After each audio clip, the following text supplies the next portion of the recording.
춘천의 정교회 성당 조경진 신부입니다. 지난주에 이어서 오늘 두 번째 정교회와 이콘, 남성과 여성이라는 주제로 이콘을 통해 본 정교회 인간론 얘기를 하겠습니다.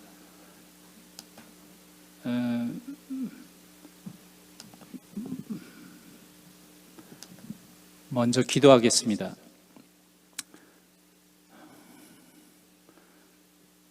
주여, 이 하루가 지나갔사오니 주께 감사하나이다.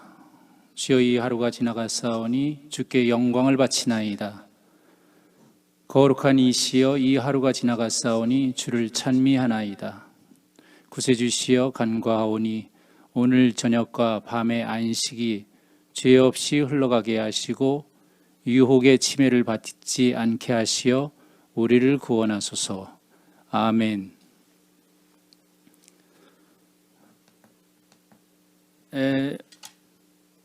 지난번에도 그렇고 이번에도 자료에 보면 여러분에게 읽으라고 권해드리는 책이 있습니다. 가장 중요한 것, 이콘과 관련한 것은 우스펜스키의 책입니다. 이콘의 신학, 또 그리스 가레아 수녀원에서 나온 책 이콘을 아십니까? 또 다른 것들이 있습니다. 정교의 신학, 영적인 것을 이해하기 위해서 다 필요한데, 오늘 특별히 또 추천하고 싶은 것은 영성예술입니다. 비잔틴 성화 1, 2권으로 되어 있고, 지금 한국의 대주교이신 조성암 암브로시오스 님이 쓰신 2018년 정교회 출판사에서 나온 책입니다. 특별히 우선 기본적으로 이 책의 11에서 27쪽에 있는 서문만 좀 잘 읽어보셔도 정교회에서 이콘이 어떤 위치를 차지하고 있는지 아시게 될 겁니다. 그리고 그 안에 보면 이제 많은 정교회 성화들, 가장 많은 것은 예수 그리스도, 그 다음에 성모님, 또 성인들, 또 정교회 12가지 중요한 축일에 관련된 성화들에 대해서 역사적이고 전례적이고 신학적으로 설명이 잘 되어 있습니다. 그래서 여러분이 아마 두고두고 참고하실 수 있을 것 같습니다. 그래서 이 책을 추천합니다. 자, 오늘 제가 하고자 하는 이 이야기의 차례는 여기 나와 있는 것처럼, 첫째는 이콘, 사랑의 존재론. 나는 사랑한다, 그러므로 나는 존재한다. 나중에 또 설명하지만, 데카르트의 나는 생각한다, 그러므로 나는 존재한다는 그런 생각과 좀 대비되는 정교의 존재론입니다. 두 번째는 이콘, 관계의 형상, 사랑의 관계.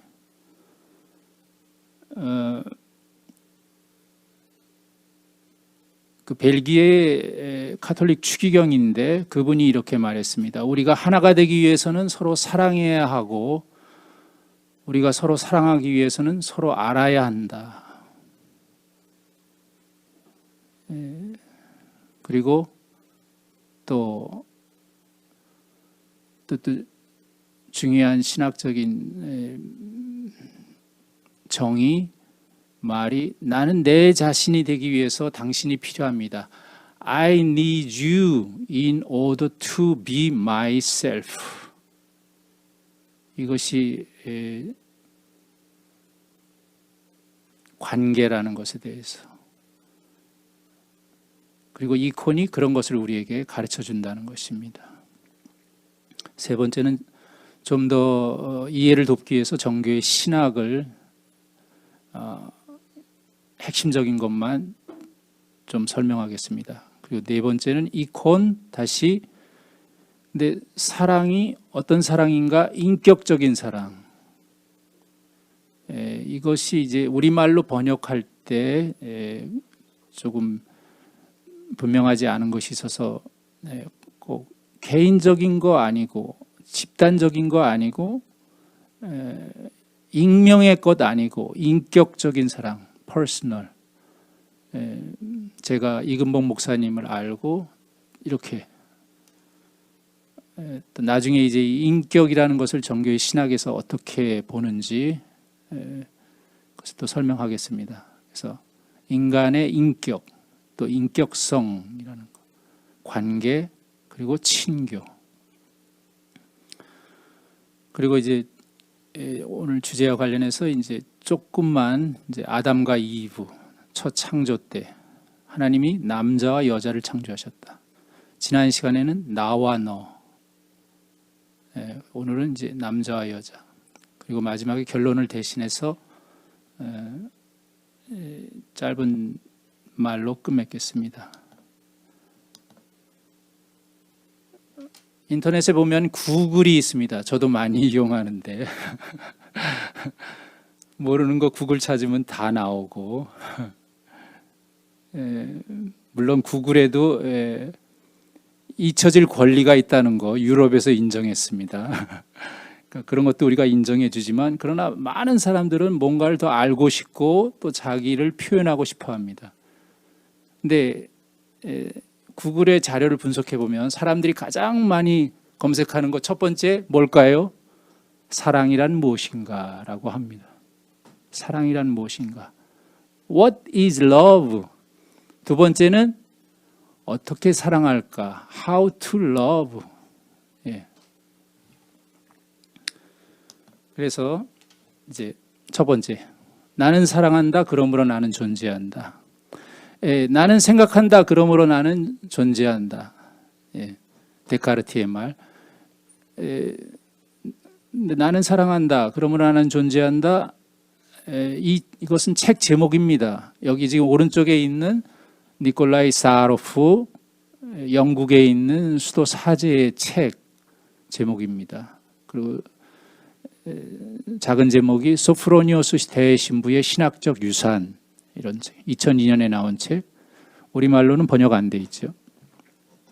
이 신부님은 2010년 5월에 한국에 오셨었습니다. 그때 한국 정교회 110주년 선교 기념으로 국제 심포지엄이 열렸는데 그때 주제는 삶과 죽음에 대한 거였습니다. 죽음에 대한 신학적인 논의였는데 그때 와서 발표하셨습니다. 이 신부님은 또 그 밑에 나오는 성 소프로니오스, 지금 성인 되셨습니다. 1993년에 돌아가셨는데 2019년에 세계 총대주교청에 의해서 성인으로 선포됐습니다. 여기 나오죠. 왼쪽에 계신 분이 소프로니오스 성인이십니다. 이 소프로니오스 사하로프, 이분도 대신부였죠. 그분의 조카 손자입니다. 소프로니오스 신부님은 1896년에 나셔서 1993년까지 사셨고 영국의 에섹스에 있는 세례자 성 요한 수도원을 설립하신 분이십니다. 그리고 이 니콜라이 사하로프 신부님도 그 수도원에 소속되어 있습니다. 그래서 여기 왼쪽에 소프로니오스 신부님, 오른쪽이 소프로니오스 신부님의 영적인 아버지고 또 소프로니오스 신부님이 전기를 쓴 아토스산 판텔레이몬 수도원, 러시아 계통의 수도원에서 수도 생활하신 실로아노스 성인이십니다. 또 있죠. 왼쪽에 역시 소프로니오스 신부님을 이콘으로 그린 겁니다. 신부님이 이렇게 가슴에 그 건물을 하나 2층 건물을 안고 있는데 그 건물이 그 에섹스에 있는 수도원 건물입니다. 뒤에 나오죠. 이것은 1992년에 오른쪽 아래에 연도가 찍혀 있잖아요. 소프로니우스 신부님 돌아가시기 1년 전에 찍은 사진입니다. 가운데에 계신 분. 그리고 이 사진은 에섹스에 있는 그 세례자 성 요한 수도원 사진입니다. 실로아노스 성인, 이분은 1866년에 나셔서 1938년에 돌아가셨고 아토스산의 성 판텔레이몬 수도원에서 수도 생활하신 러시아 성인이십니다. 1987년에 성인으로 선포됐습니다.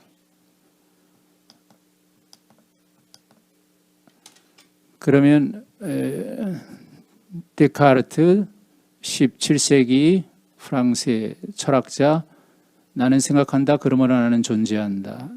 이 말에 대해서 종교의 그런 입장을 볼 수 있는 자료가 있습니다.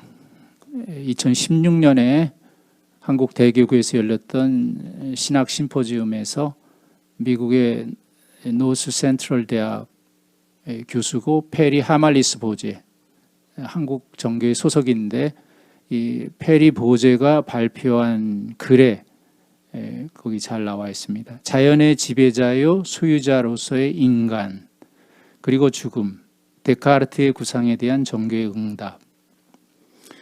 2016년에 심포지움은 주제가 정교회와 현대세계의 문제, 과학기술의 도전들이라는 제목이었습니다.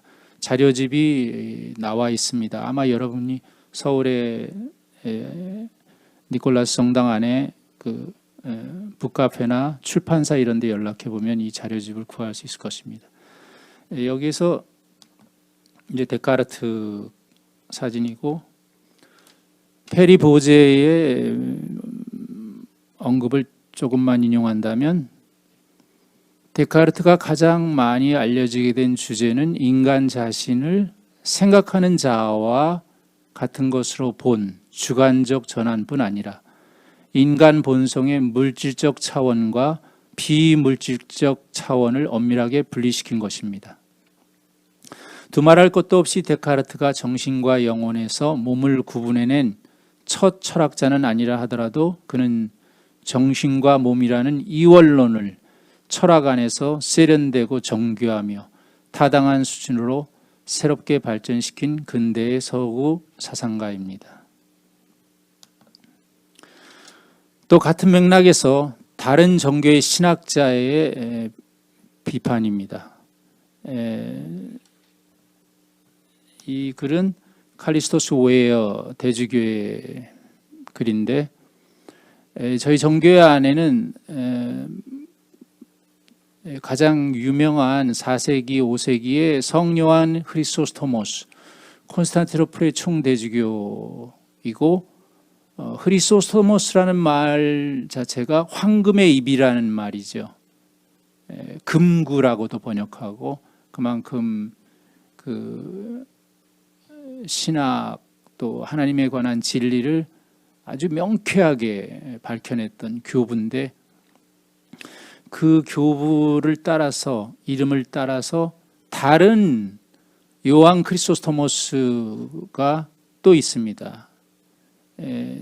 14세기에 그레고리 팔라마스, 데살로니케 대주교였던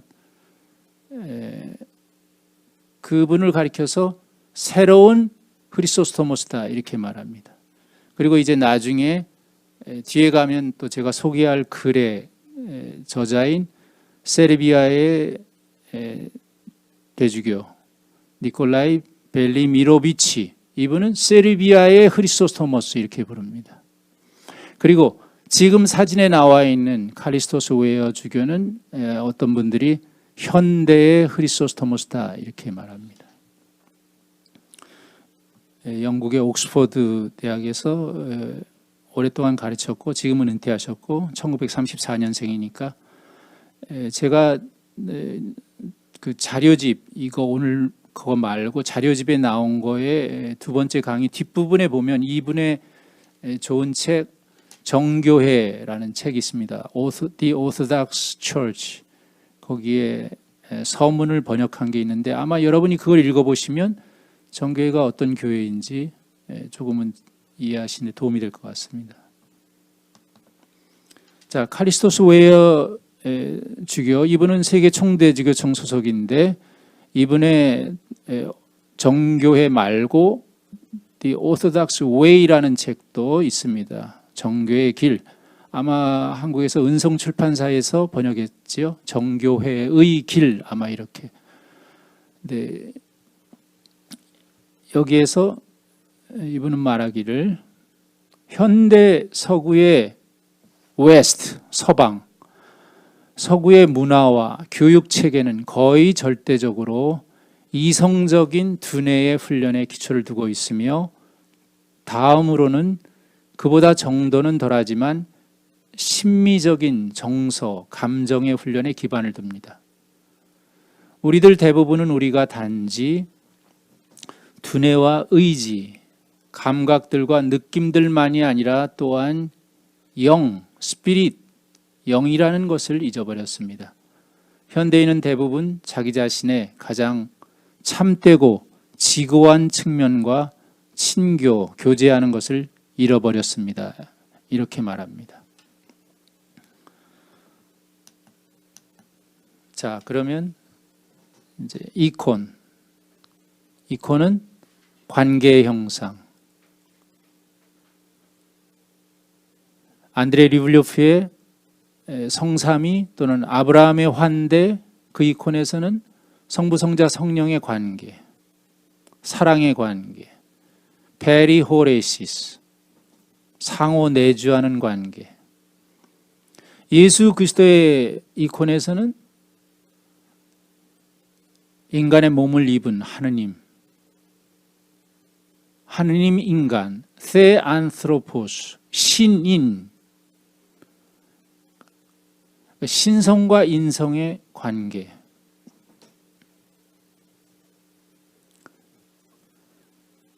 그리고 그 하느님이 몸을 입은 것은 인간에 대한 사랑. 그러므로 하느님과 우리 인간의 관계. 다시 인용하면 카리스토스 웨어의 정교의 길. 하느님은 우리가 사랑하는 분이고 우리의 인격적 친구이십니다. 하느님이 실제로 계시다는 기초적 증거는 세 가지를 드는데, 첫째는 우리 주변의 세상. 오늘날 이것이 굉장히 중요하게 다가오고 있습니다. 그래서 프랑스 신학자 올리비에 클레망은 자연은 제2의 경전이다, 이렇게 말합니다. 지난 시간에도 말했지만 우리에게 세 가지 경전 말할 수 있는데, 하나는 글로 쓰여진 경전, 성경. 두 번째는 그림으로 그려진 성경, 이콘. 세 번째는 물질로 된 성경, 자연. 둘째, 우리 마음 안에서 발견할 수 있다. 양심, 인간이 가진 양심. 성경이 있죠. 너희의 이성이 변호도 하고 너희의 양심이 증언할 것이다.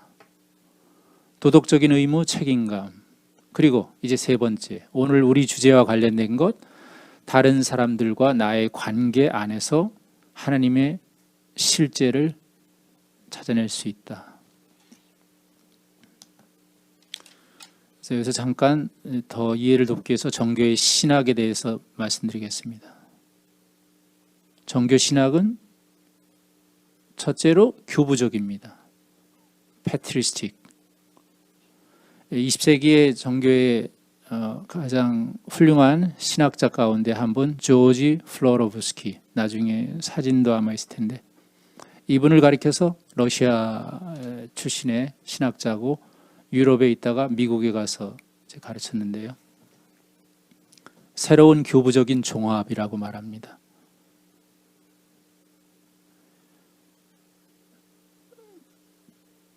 다음으로 필로갈리아라는 책이 있습니다.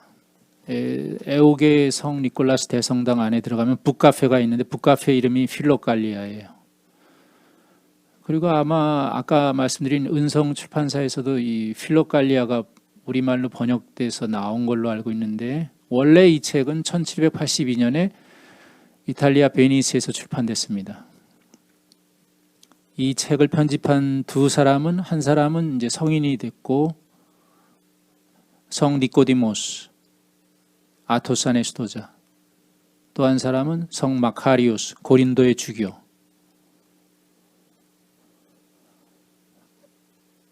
1782년이면은 현대 그리스가 이렇게 오토만 터키로부터 독립하기 전입니다. 올해가 그리스가 독립 200주년입니다. 그래서 지금 기념 행사들이 열리고 있어요. 1821년에 독립했죠. 그래서 아마도 처음에 그리스에서 출판할 수가 없으니까 이탈리아에서 출판한 겁니다. 이 책에는 4세기부터 15세기까지 대부분 동방 교부들, 아토스 안의 헤시카스트 전통, 그것을 따르는 그 교부들의 작품을 모아놓은 것입니다. 근데 이 가운데 2명은 라틴 작가인데요. 제가 어제 목록을 보니까 요한 까시아노스 그분도 있어요. 그분은 이제 동방의 수도 전통을 서방에 소개한 분이잖아요. 전달해 준 분. 그런 라틴 작가 2명의 작품도 비잔틴 시대에 그리스어로 번역된 것, 그것을 여기에 이제 편집해서 묶었습니다. 그래서 최근의 정교회 안에서 성경 말고 영적인 면에서 가장 큰 영향을 미친 책 하면 이 필로갈리아를 들을 수 있습니다. 이것은 다 교부들의 작품입니다. 그만큼 정교의 신학은 교부들의 가르침에 여전히 기반을 두고 있습니다. 또 하나 좋은 흥미로운 이야기인데, 세계교회협의회 WCC에 가면 거기에서 거기는 우리가 아는 대로 대부분이 개신교회고 회원이 정교회도 또 물론 들어가 있고 회원으로. 근데 정교회와 개신교 분들이 같이 교부들에 대해서 연구하고 있습니다. 개신교 같으면 라틴 교부겠죠. 정교회는 동방 교부, 그리스 교부. 그래서 그분들은 그 교부들을 가리켜서 공동의 부모다 이렇게 부릅니다. Common parents.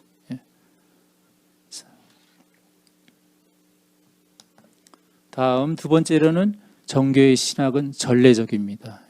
예배 안에서 그것이 계속 이루어지고 풍부해지고 실현됩니다. 실천됩니다. liturgical. 여기 사진을 보면 이제 알렉산더 슈메만 신부님 사진이 있는데 왼쪽에 계신 분 다 러시아 출신이시죠. 미국의 성 블라디미르에서 가르치셨던 분. 20세기의 정교의 가장 대표적인 전례 신학자. 오른쪽에 계신 분은 안토니 블룸 대주교님, 영국에 계셨던 분. 안토니 블룸 대주교님은 주교였으니까 독신자였고, 알렉산더 슈메만 신부님은 기혼자였어요. 자녀도 3명 있었고, 그래서 이 가장 대표적인 전례 신학자 알렉산더 슈메만 신부님이 모든 종교 신학은 전례적인 신학이다. 그러니까 하나님을 예배하고 하나님을 찬양하고 하나님께 영광을 드리는 것과 뗄래야 뗄 수 없는 것입니다. 종교 신학은. 나중에 또 제가 말씀드리겠지만 이처럼 예배와 신학과 교리 이런 것들이 다 하나로 연결되어 있습니다. 이것은 정교회가 새롭게 만든 게 아닙니다. 다 원래 그 교부들 시대부터 초대교회 때부터 그렇게 되어 온 것입니다. 두 번째로는 4세기의 에바그리오스가 한 말, 지난번에도 말씀드렸고, 만일 당신이 진심으로 기도한다면 당신은 신학자이고, 만일 당신이 신학자라면 당신은 진심으로 기도한다. 기도와 신학이 뗄래야 뗄 수 없는 관계. 그래서 다시 프랑스 신학자 올리비에 클레망은 기도와 신학은 분리될 수 없다. 신학이 빛이라면 기도는 불이다.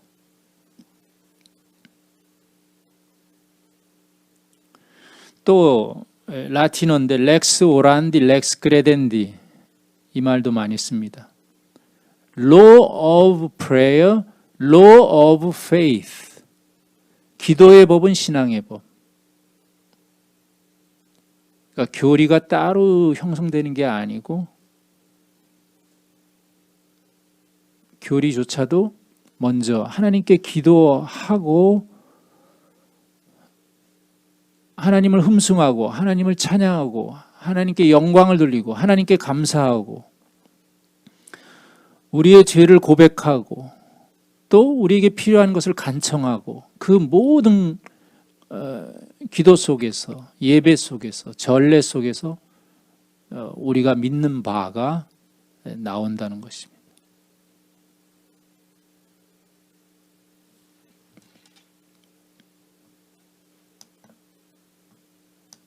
세 번째, 정교신학은 부정신학입니다. 아포페틱 신학.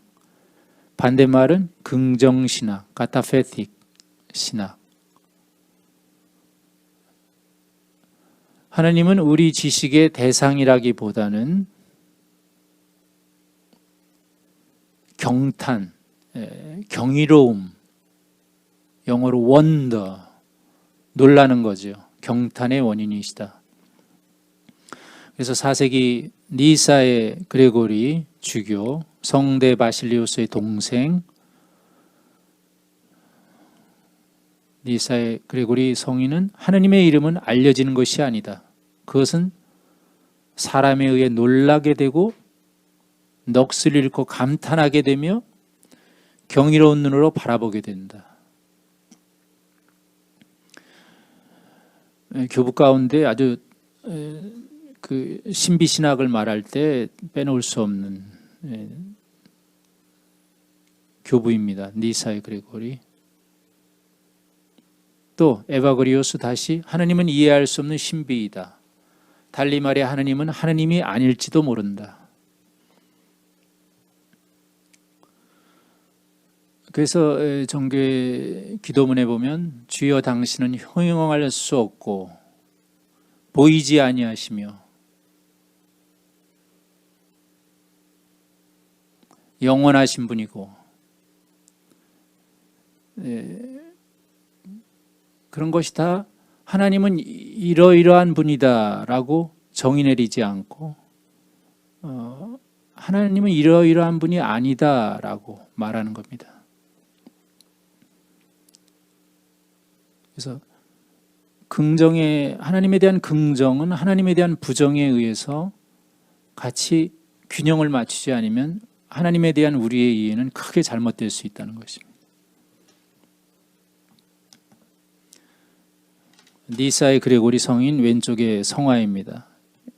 영어로 쓰여 있죠. 세인 그레고리 오브 니사. 오른쪽에는 그리스말로 쓰여 있어요. 니사의 그레고리. 같은 성인의 성화입니다. 이렇게 성인의 성화를 봤을 때 이 어깨 쪽에 이렇게 두르고 있는 십자가 크게 그려져 있는 거, 이게 오모포리온인데 이거는 주교만이 이렇게 예배 때 쓰는 것입니다. 그래서 이분이 주교라는 것을 보여주는 것입니다. 오모포리온.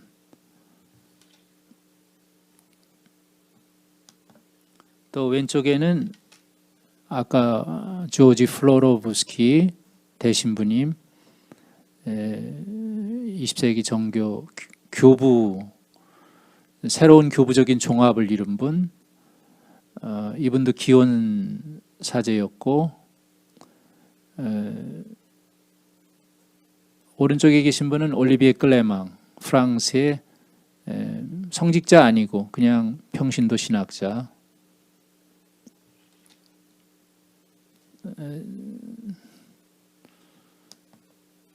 네 번째, 정교신학은 다양성 속의 일치다. 그 가운데서 첫 번째, 모든 것은 연결되어 있다. 그러니까 예배, 전례와 교리와 신학과 수도생활, 교회 건축, 성가, 이콘, 성화, 신앙생활, 모든 것이 다 연결되어 있습니다.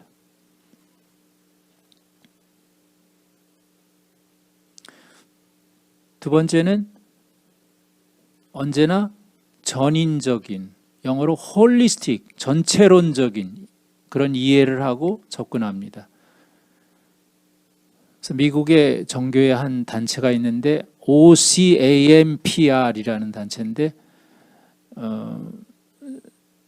메디신, 의학, 사이콜로지, 심리학, 릴리전, 기독교 아니면 정교신앙, 이렇게 이 세 가지 분야, 또 이 세 가지 분야의 전문가들이 같이 모여서 자기들의 그 연구 성과 생각을 나누고 그래서 사람을 일종의 협업이죠. 같이 온전하게 바라보고 또 만약 문제가 있다면 그것을 이 세 가지 분야가 같이 치료하려고 노력하는 그런 단체입니다. 아주 정교적인 겁니다. 의학, 사람의 몸 그것만 아니고 따로 떼어서 아니고 몸에 병이 들었더라도 그 사람의 심리 또 그 사람의 신앙 그것이 모두 연결되어 있다고 봅니다. 그것이 정교의 생각입니다. 그래서 오른쪽에 있는 성화는 예수 그리스도의 부활 성화입니다. 여러분들 어제 부활절이었는데 서방께 부활절 축하드립니다. 주님의 부활을 축하합니다. 저희 정교회는 아직도 한 달쯤 더 기다려야 됩니다. 5월 첫 주가 이번에 부활절입니다. 근데 이것도 굉장히 에큐메니칼 분야에서 저는 어떻게 자세하게 진행되는지 모르지만 글이 있어요. 저도 읽어보려고 준비하고 있는데 왜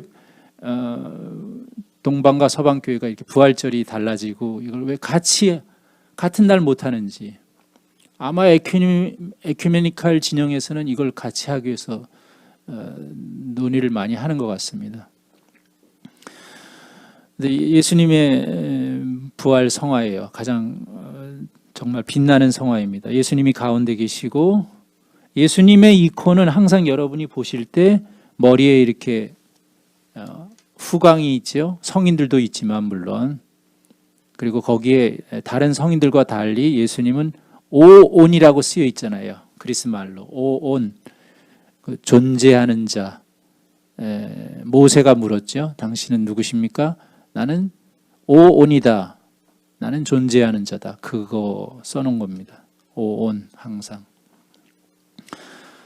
그리고 예수님이 한 사람 머리 허연 그 할아버지 같은 사람 손목 잡고 있고 또 왼쪽에 여성 이거 아담과 이브입니다. 이 암브로시우스 대주교님이 조성암 대주교님이 자신의 책에서 그 시나이의 까테리나 수도원 갔을 때 노 수도사가 자신에게 물었던 그거 소개하잖아요. 당신은 이 콘을 읽을 줄 아십니까? 네. 이 콘을 읽는다. 그 말이 낯설었어요. 그랬더니 그 수도사가 이 콘은 그 나름의 어떤 언어가 있어서 그 언어를 알면 이 콘을 다 읽을 수 있다.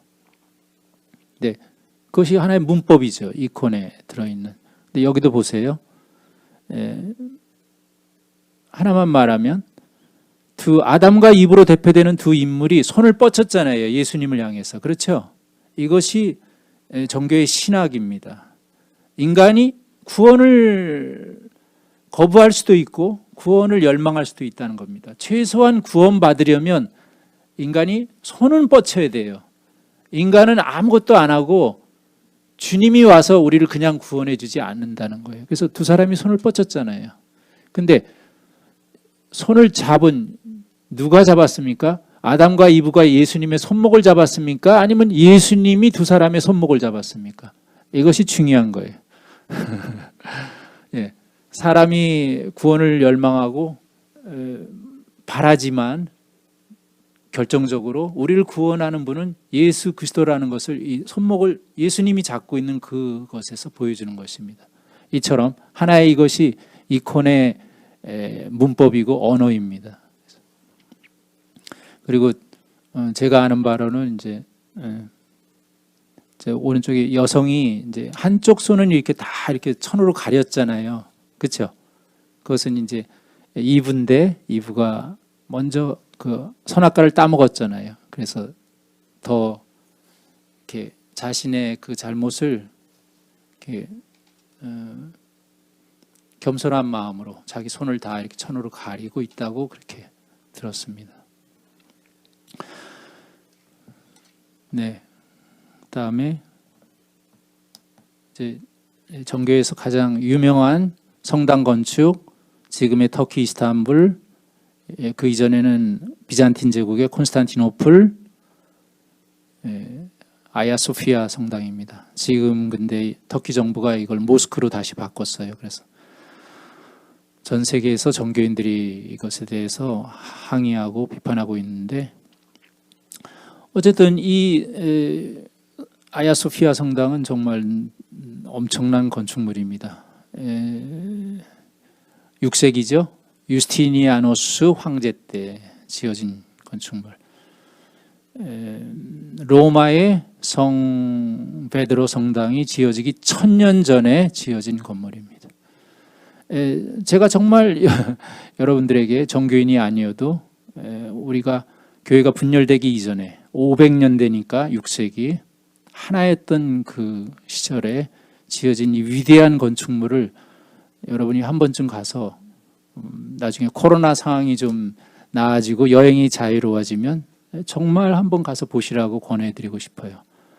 그 다음에 밑에도 있지만 이 안에 이제 오토만 터키가 점령한 뒤로 여기다가 보세요. 여기 아랍어로, 그죠? 코란의 구절들을 막 써서 이렇게 해놓고, 안에도 뭐 자기네 이슬람에서 쓰는 그런 것들을 갖다 이렇게 설치도 해놨지만, 그래도 이것을 여러분이 역사나 이런 것을 좀 알고 들어가서 보시면, 정말 여기 이 안에도 원래 지성소가 어디였고 거기에 있는 지금 성화나 모자익이 다시 계속 발굴되고 있는데 놀라운 것들이 많습니다. 저는 정말 이 안에 들어가 보면 아마 믿어지지가 않을 겁니다. 그리고 또 이 아야소피아와 관련돼서 정말 제가 좋아하는 그 말이 있습니다. 이 앞에, 아야소피아 앞에 이제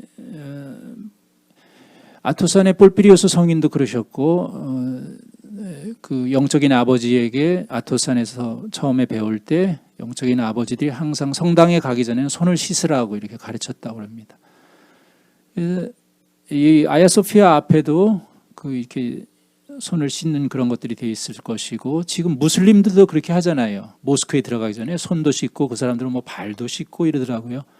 근데 그거 자체는 참 괜찮은 거예요. 왜냐하면 거룩한 곳에 들어가니까. 근데 거기에 이렇게 그런 글귀가 있습니다. 얼굴만 씻지 말고 마음을 씻어라.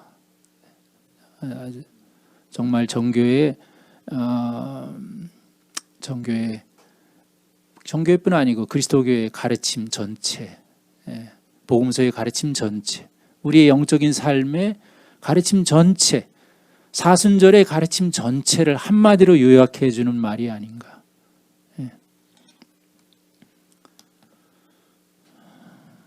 그리고 이 아야소피아는 그 놀라운 이야기들이 많습니다.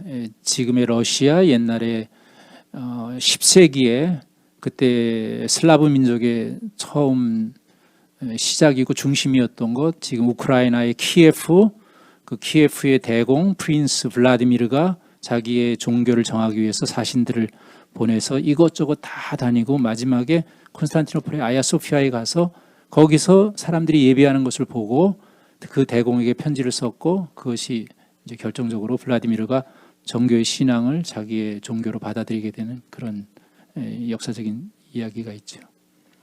하나님이 사람들 가운데 내려와 계신 것 같았고, 우리가 천국에 있는지 지상에 있는지 알 수가 없었다. 그리고 우리는 그 아름다움을 결코 잊을 수가 없었다. 그런 편지를 썼다고 하죠. 자, 그럼 좀 더 이제 동방과 서방, 그리스도교 전체의 그것을 조금 비교하는 것을 보겠습니다. 정교에서는 그리스도를 더 잘 그리려 한다면 이콘과 관련해서 그분을 더 잘 아는 것이 중요하다. 그러니까 이콘을 그리는, 성화를 그리는 어떤 재능이나 예술적인 기교 이런 것보다도 그분을 더 잘 아는 것, 곧 신학. 그렇다고 해서 신학교에 가서 신학이라는 학문, 지식을 공부하라는 것은 아닙니다. 다시 말하지만 당신이 진심으로 기도한다면 당신은 신학자다. 그러니까 그렇게 정말로 하나님에 대한 두려움과 하나님에 대한 믿음을 가지고 그런 신앙생활을 추구하는 사람이 좋은 이콘 화가가 될 수 있다는 거죠. 그래서 혹시 뭐 안드레이 리블로프를 그린 그 안드레이 타르코프스키 러시아 감독의 그런 작품을 보면 그들이 뭐 지식으로 하나님을 알려고 하거나 또 어떤 그런 기교로 이콘을 그리려고 하지 않아요. 그들의 안드레이 리블로프의 굉장한 그 내적인 영적인 투쟁이 거기에 그려져 있습니다. 거기 테오판 그리스 작가도 나오지만 이것이 정교의 생각입니다. 서방은 신학자가 예술가를 가르치고 심지어는 제안하기까지 했다. 동방은 성화 작가는 전례의 신비를 관상하고 예배, 하나님을 예배하는 것. 근데 자, 예배에 대해서 성대 바실리오스가 말했습니다.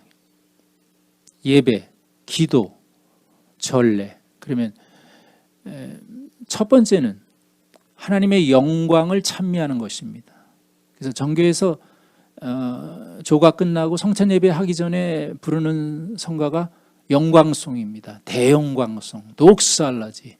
하나님께 영광을 돌리는 이것이 첫째입니다. 두 번째는 하나님께 감사하는 것입니다. 우리에게 베풀어 주신 모든 은혜에 대해서. 세 번째는 우리의 죄를 고백하는 겁니다.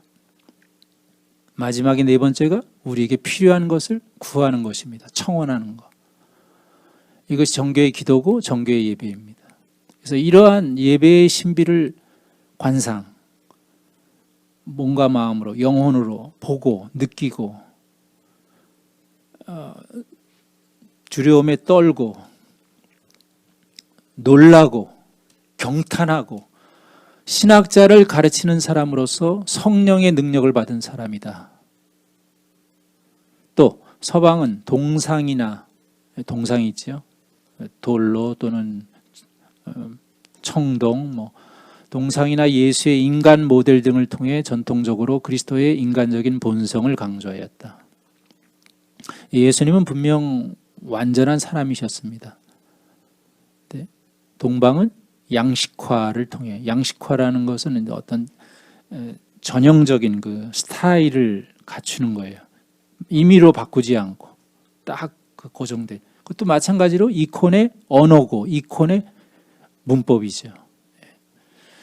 그것을 통해서 예수의 신적이고 변모한 상태를 표현하는 데 매우 효과적이고 적합한 이콘을 사용함으로써 그의 신적인 본성을 더 강조했다.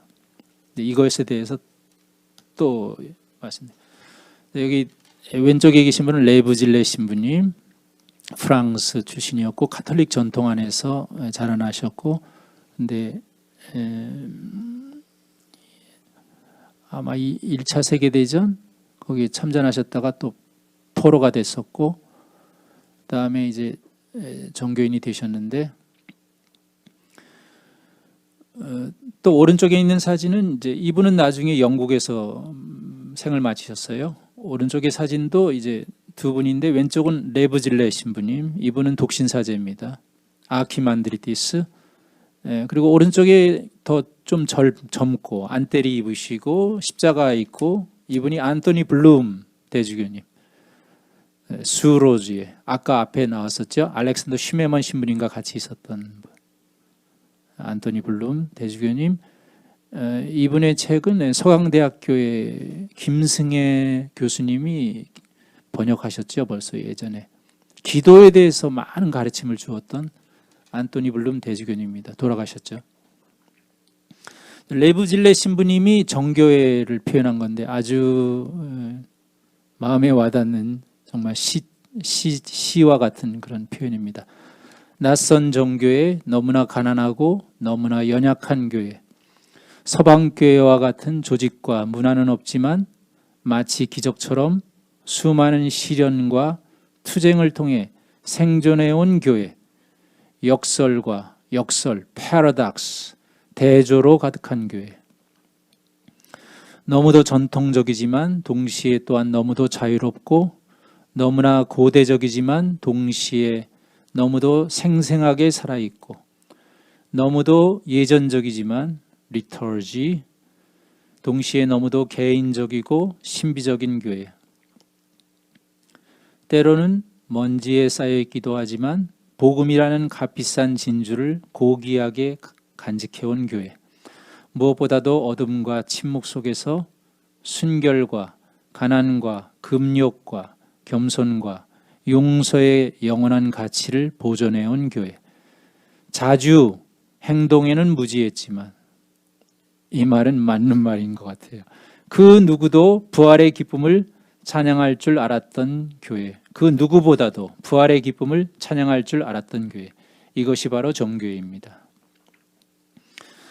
아까 예전적이지만 동시에 너무도 개인적이고 신비적인 교회. 이 예전이라는 거, 리터지컬, 그리스 말로 리투르기아, 성찬 예배를 티아 리투르기아, 신성한 리투르기아. 리투르기아란 말은 두 단어의 합입니다. 하나는 라오스, 백성, 하나님의 백성. 뒤에는 에르곤, 일.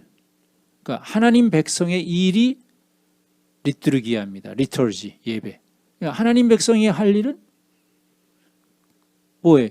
하나님을 찬양하는 거, 하나님께 영광을 돌리는 거. 정말로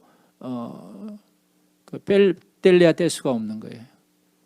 그래서 기도와 신학이 분리될 수 없는 거예요. 근데 그 리투르기아는 하나님 백성, 그거는 집단적인 거잖아요. 개인적인 게 아니에요. 근데 여기서는 너무도 그렇게 리터지컬, 함께 예배하는 거예요. 그렇지만 동시에 너무도 개인적이고 신비적인 교회, 그렇게 표현한 겁니다.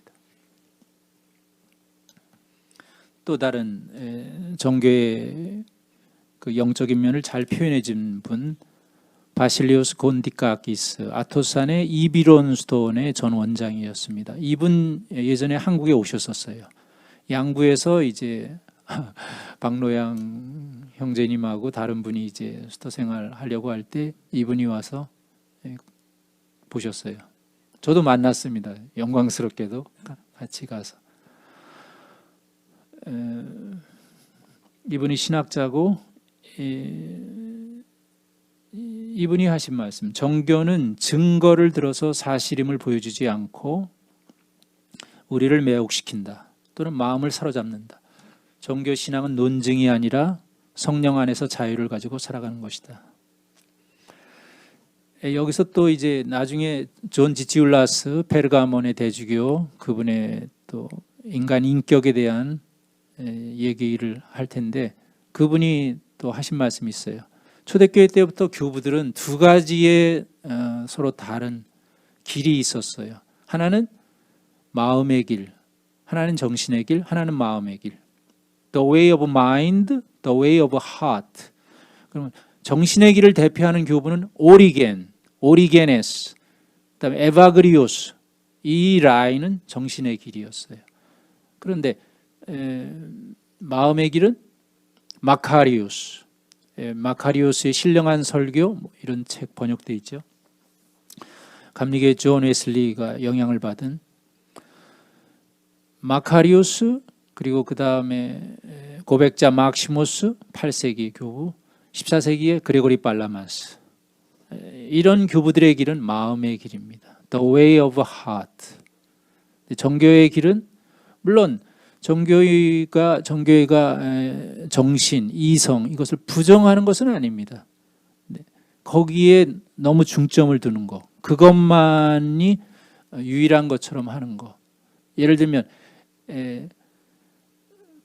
인간이 하나님의, 나중에 또 설명하겠지만 하나님의 형상으로 지음받았다. 이콘, 그렇죠? 이미지. 하나님의 이콘을 보여주는 거 뭐?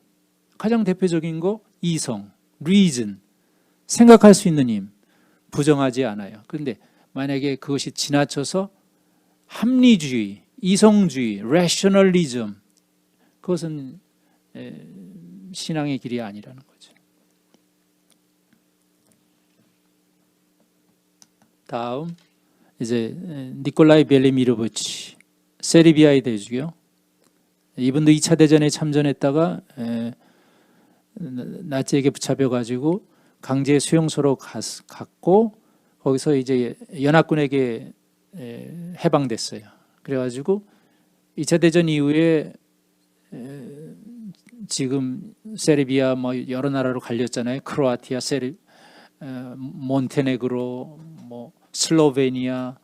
예전에는 유고, 그 티토라는 사람이 유고 연방으로 이렇게 묶었잖아요. 근데 거기 사회주의 국가가 됐잖아요. 그래서 그리로 돌아가지 않고 미국으로 갔습니다. 유럽에 갔다가 미국으로 그래서 미국에서 돌아가셨는데, 아까 말씀드린 대로 정교회 여러 그 요한 크리소스톰, 황금의 잎 그런 분들이 있었는데, 이분은 세르비아의 크리소스토모스라고 불리우는 그런 주교고 신학자고, 2003년에 세르비아 정교회에 의해서 성인으로 선포됐습니다. 보면은 오른쪽에 성인의 이콘이 그려져 있죠. 아마 글씨가 세르비아어일 것이고, 주교니까 머리에 왕관을 쓰고 있고, 아까 말씀드린 대로 또 이렇게 주교가 입는 예배 때 오모포리온 이렇게 하고 있고, 손으로도 축복하고 있잖아요. 이렇게 축복하고 있고. 왼쪽에는 이제 어머님과 같이 찍은 사진입니다.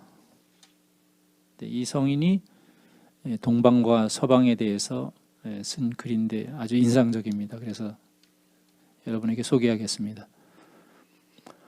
서방은 혼란과 아수라장의 격통 속에 있고, 반면에 동방은 운명에 대한 체념과 복종 속에 있다.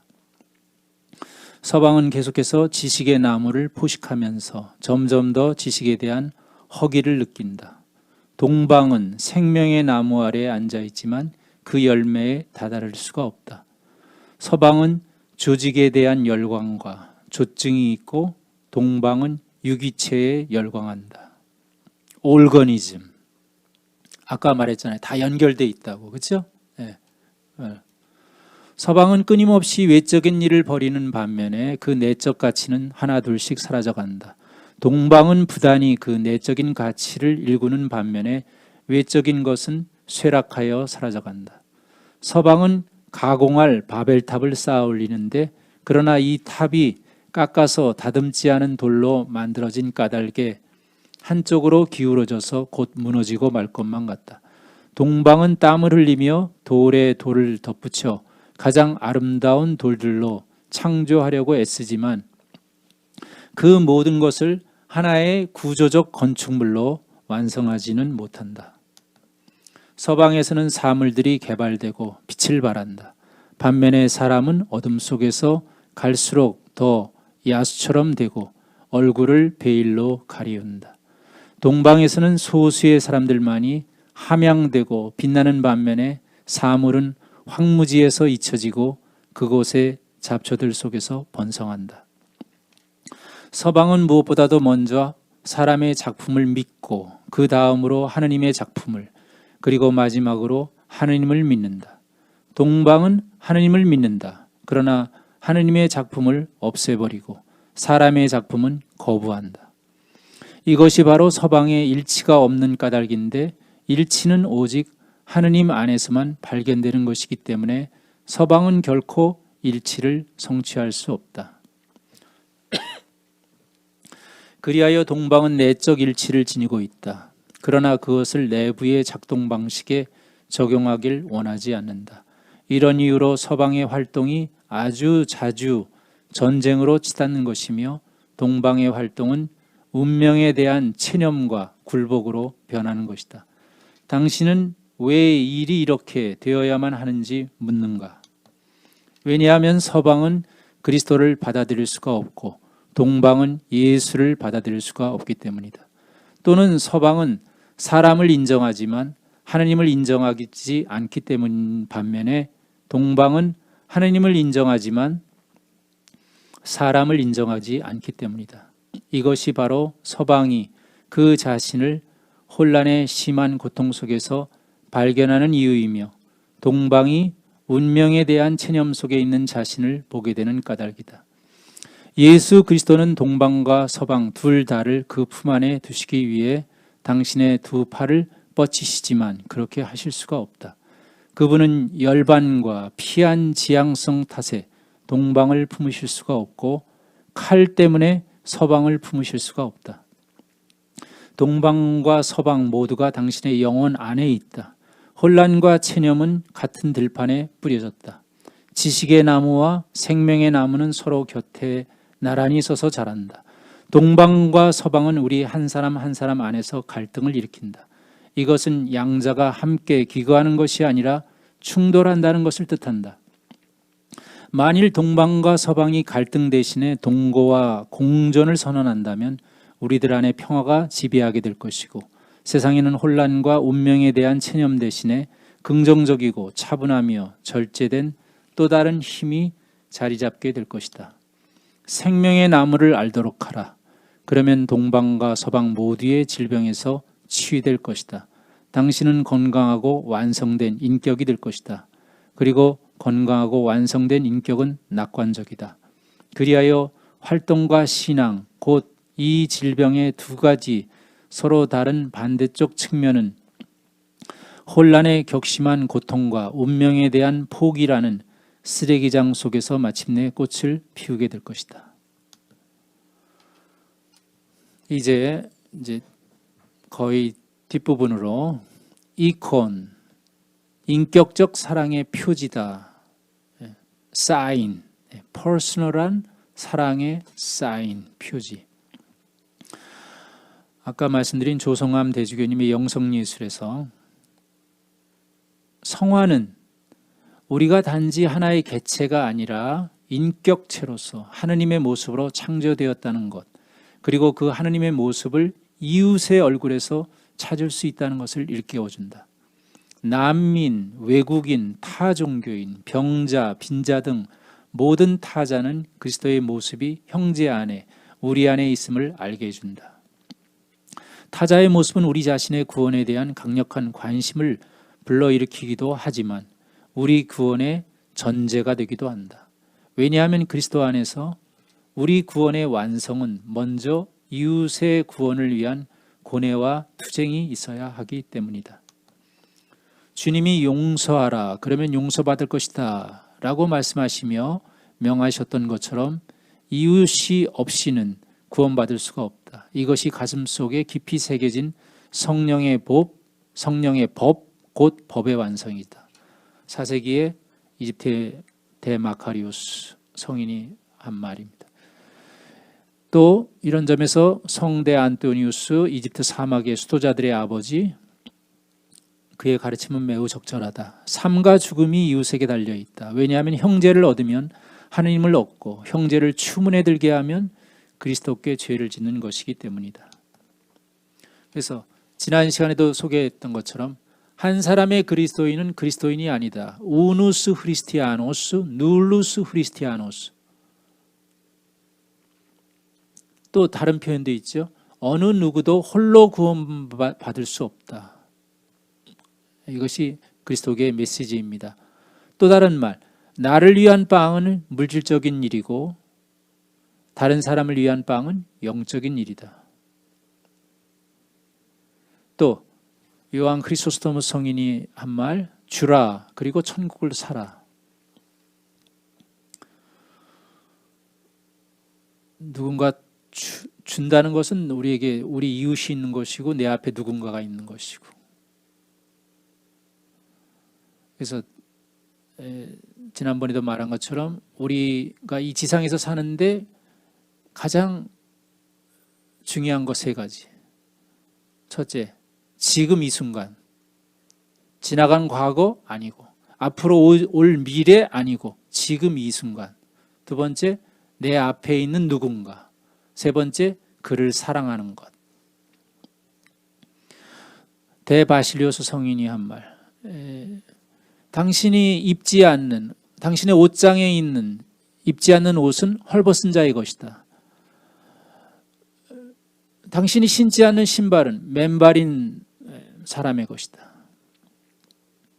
당신이 행하지 않는 자선은 당신이 저지르는 불의이다. injustice. 또 교부 아가톤, 아바 또는 여성 암마, 아바, 아가톤, 유명한 교부입니다. 사막의 수도자. 만일 당신이 누군가를 아주 많이 사랑한다면 길에서 나병 환자, 문둥병자를 만났을 때 그의 몸을 취할 것이다.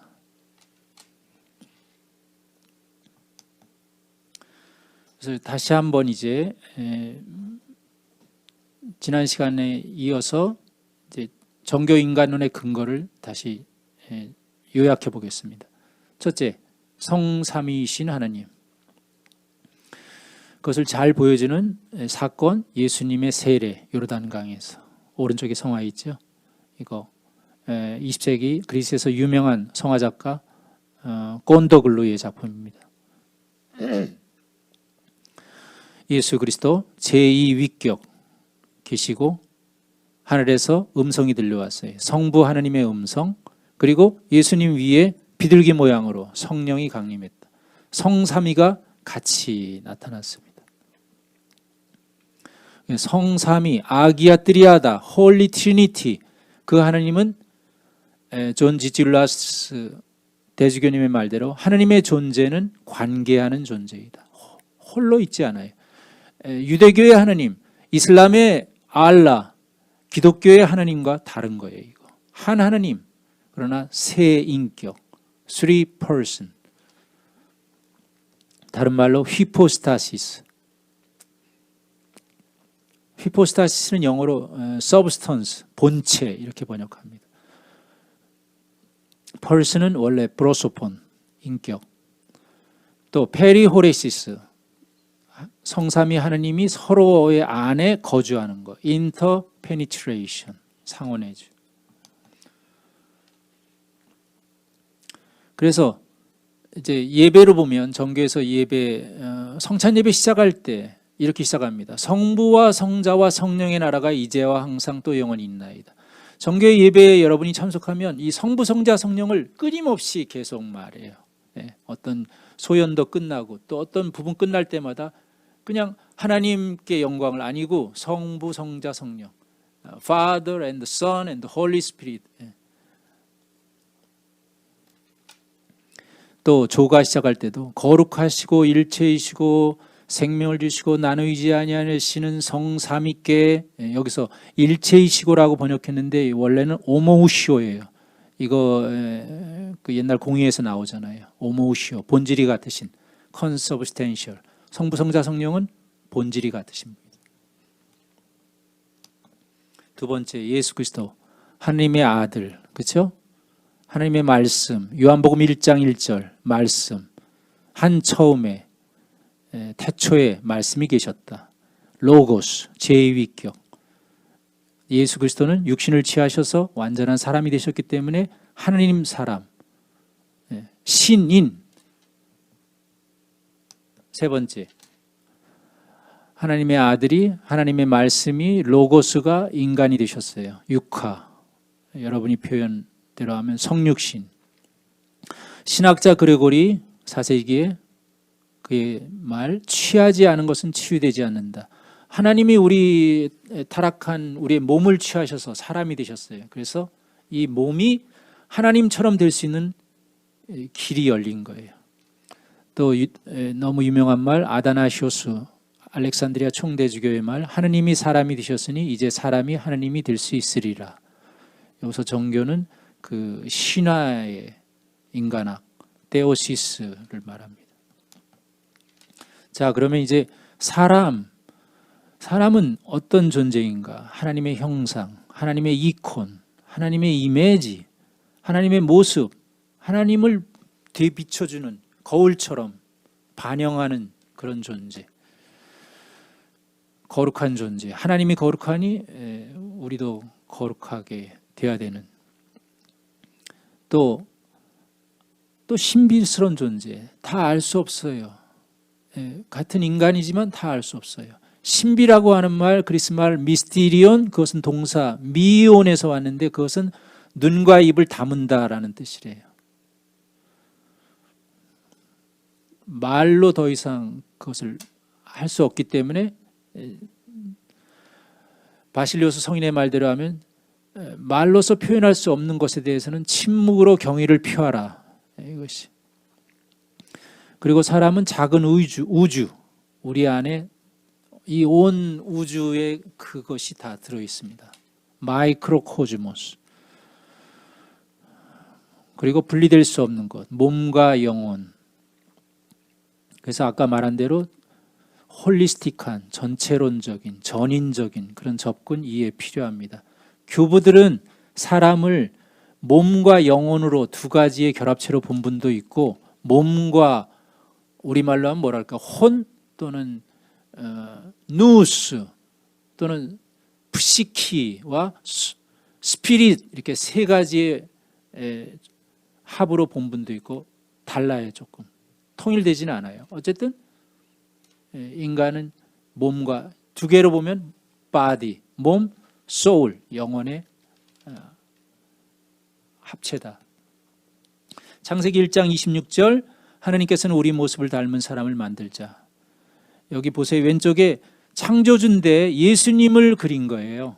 그렇죠? 성부 하나님은 우리가 볼 수 없으니까 그릴 수 없잖아요. 근데 성자 하나님이 인간 창조 때 계셨잖아요. 그래서 예수 그리스도를 이렇게 그린 겁니다.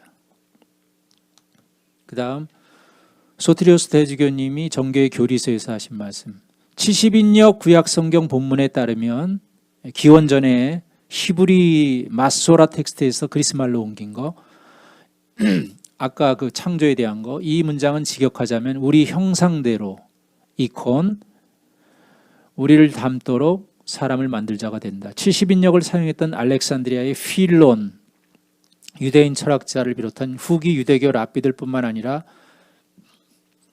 초대교회 교부들은 이 구절을 통해 인간에게 주어진 객관적 은총으로서의 형상, 이코나, 하느님의 은총을 통해서 성취해야 할 본질적 과제로서의 하나님을 닮은 것, 오미오신, 그것을 구별하여서 신학적 인간학, 인간론의 기초로 삼았다. 이것은 그리스도교 전통 안에서 특별히 종교의 구원론에서 신화 구원론의 인간학적 기초를 이루게 된다.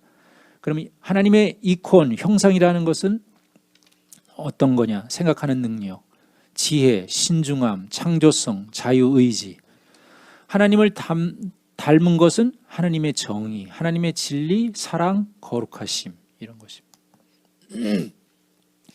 그러면 인간 인격에 대한 존 지치울라스 대주교님의 해석, 이거 굉장히 중요합니다. 인간이 어떤 존재인가? Human person. 첫째, 고유한 존재다. 둘도 없어요. 지구상에 지금 한 75억 이렇게 있는데 둘도 없어요. 그래서 얼마나 고귀한 존재입니까? 우리 지문으로 했어요. 그렇죠? 요새 홍채 인식으로도 해요. 또 여기 손목에 뭐 그걸로도 또 인식하더라고요. 둘도 없어요. 고유한 존재, 유니크한 존재, 인간은. 두 번째, 되돌릴 수 없는 존재, 이 reversible. 세 번째, 복제될 수 없는 존재, unduplicable. 네 번째, 무엇보다도 자유로운 존재. 이것이 인간 인격입니다. 정교회는 기교와 방법을 강요하지 않는다. 이것은 좀 빨리 가야겠는데요. 시간이. 이것은 구루 젊은이 바이쇼스 소사라는 책에서 옮긴 건데, 이것은 생략하겠습니다. 길어서. 자, 이제 마지막 아담과 이브, 남자와 여자. 첫 창조 이야기는 하느님이 인간, 곧 아담과 이브를 동시에 만드셨다고 말합니다. 사람을 지어내시되 남자와 여자로 지어내셨다. 창세기 1장 27절. 근데 둘째 이야기 창세기 2장에서는 이브가 아담의 옆구리 갈빗대에서 만들어졌다고 합니다. 또 이콘 있지요? 창조 때. 여기서 성경을 통해서 우리가 알 수 있는 것은 여자는 결코 남자와 전혀 상관없는 또 다른 피조물이 아니라는 것입니다. 하와를 처음 보았을 때 아담은 그것을 정확하게 알고 느꼈습니다. 그래서 그 밑에 쪽, 위에 거 말고 밑에 보면 아담은 이렇게 외쳤다. 드디어 나타났구나. 내 뼈에서 나온 뼈요, 내 살에서 나온 살이로구나. 지아비에게서 나왔으니 지엄이라고 부르리라. 오른쪽에 그 이콘 있지요. 예수 그리스도, 역시 예수 그리스도가 창조주로서 표현되어 있고, 아담 또 이브. 갈라디아 3장 28절에 보면 남자나 여자나 아무런 차별이 없습니다. 그리스도 예수 안에서 여러분은 모두 한 몸을 이루었기 때문입니다. 또 창세기에 계속되는 거, 이리하여 남자는 어버이를 떠나 아내와 어울려 한 몸이 되었다. 아담 내외는 알몸이면서도 서로 부끄러운 줄을 몰랐다. 오른쪽에 성화가 잘 표현되어 있습니다. 창조 때. 가운데는 예수 그리스도. 자, 소티리오스 대주교님의 정교의 교리서에서 이 부분을 이렇게 말합니다. 해석인데, 하나님께서 아담의 옆구리 갈빗대 하나를 뽑아서 하와를 만들었다고 말하는 이 성경 구절은 여자가 남자와 동등한 위치에 있다는 것. 예, 그래서 아담의 머리 부분에서 뭘 취해서 이불을 만들지 않았어요. 아담의 또 발 부분에서 뭘 취해서 여자를 만들지 않았어요. 이렇게 옆구리. 이것은 동등하다는 신학적인 해석입니다. 그리고 더 나아가 남자와 여자는 같은 본질을 가진 존재라는 것을 보여주는 아주 가치 있고 소중한 말씀입니다.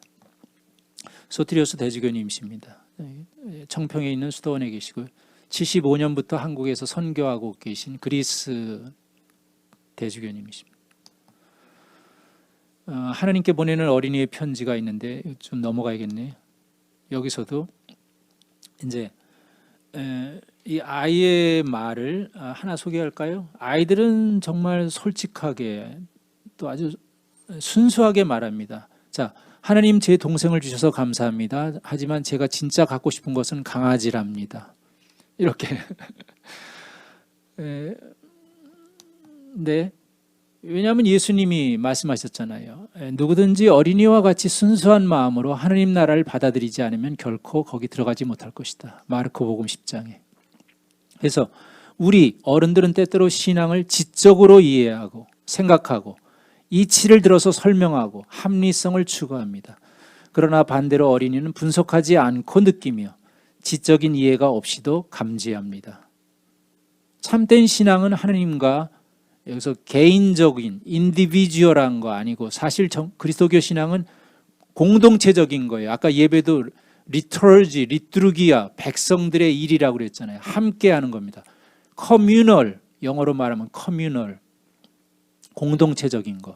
그런데 동시에 또 레부질레 신부님 말씀처럼 개인적일 수도 있어요. 근데 그것은 굉장히 인격적인 겁니다. 서로가 서로를 잘 아는 인격적으로 맺는 매일매일의 관계이며 하나님이 우리 곁에 계시다는 것을 삶 속에서 자연스럽게 경험하는 것이다. 어린이가 그런 것을 잘 말해줍니다.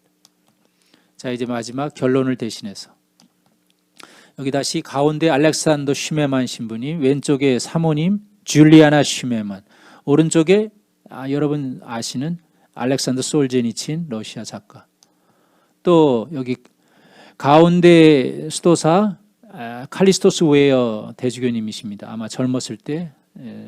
왼쪽에 알렉산더 슈메만 신부님, 또 여기 미국의 성 블라디미르 러시아 계통의 신학교, 오른쪽에 알렉산더 슈메만 신부님 학장 지내셨고, 그 왼쪽에 존 마이엔도르프 역시 학장을 지냈고, 교부학의 권위자, 비잔틴 신학 한국 정교회 출판사에서 나와 있죠. 두 분. 여기도 제일 왼쪽에 알렉산더 슈메만 신부님, 그 다음에 존 마이엔도르프, 세 번째 토마스 홉코 신부님, 다 돌아가셨습니다. 미국의 정교회, 또 세계적으로도 정교회 20세기 말할 때 빼놓을 수 없는 분들입니다. 그래서 알렉산더 슈메만 신부님의 말씀으로 이것 마치겠습니다. 오래전에 알렉산더 슈메만 신부님이 예언적으로 잘라 말했습니다. 저는 오늘날 우리가 깊은 위기 속에 빠져 있음을 아무도 의심할 수 없다고 생각합니다. 벌써 40년 전이에요, 거의. 이것은 단지 정치적 위기나 경제적 위기만이 아니라 무엇보다도 먼저 영적인 위기입니다.